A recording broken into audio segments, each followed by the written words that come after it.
Hi, it's Neil Waterhouse. We've all seen the news showing how more bricks and mortar stores are closing down due to now 46% of people purchasing online. However, often the ripple effects go further than the obvious. Let me show you what I mean. For anybody who's known me for a while, you know my hobby in life is building and flying radio-controlled planes.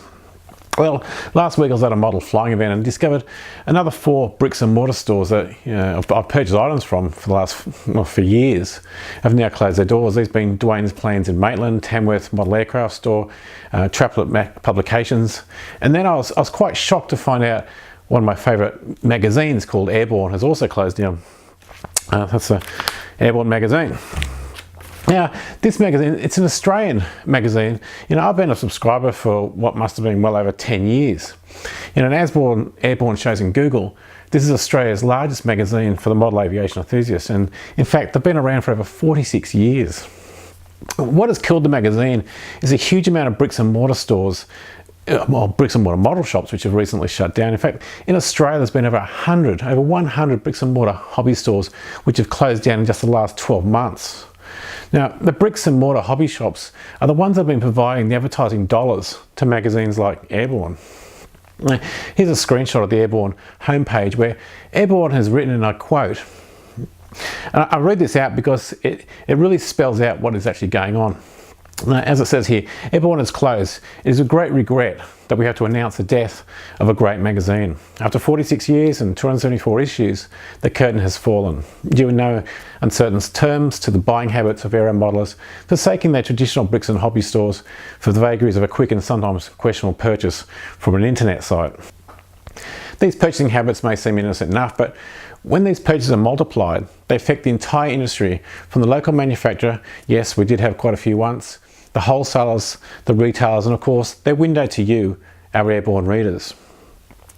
Next time you wonder why there is no longer a hobby store near you or a hobby magazine to read, check your buying habits and ask, where can I get sound advice, a friendly face, and all the knickknacks that are needed for a model in one place? If you answer it, it'd be my local hobby store, but it's gone, then more than likely you're part of the problem. Support the shops that are still here, because without your support, they'll not be here for much longer. Fly safe and goodbye from us all at Airborne. And of course, it's a very sad day, and I do wish everybody in the magazine all the very best. And I hope they do fall on their feet very quickly and find another income source. Now, unfortunately, no matter what is written there though, it will not sway what the market is doing. Buyers are now purchasing over 46% of all their items online, and this will just continue to grow as more and more people discover it simply is normally easier and cheaper to shop online. This morning I was talking to the owner of the Tamworth shop which closed, and he was saying, people were coming into the store, looking at models, unpacking them, and then walking out without purchasing the model. Then down the track, they would see the same person at the local flying field with exactly the same model, which they'd obviously purchased online. Now, this, of course, is not just happening just in the hobby niche, but with almost every niche. In the industry, they call it scan and scram. This is where people come into the stores and either inspect an item or scan a barcode, and then they scram. They leave the shop and they purchase it online for less money.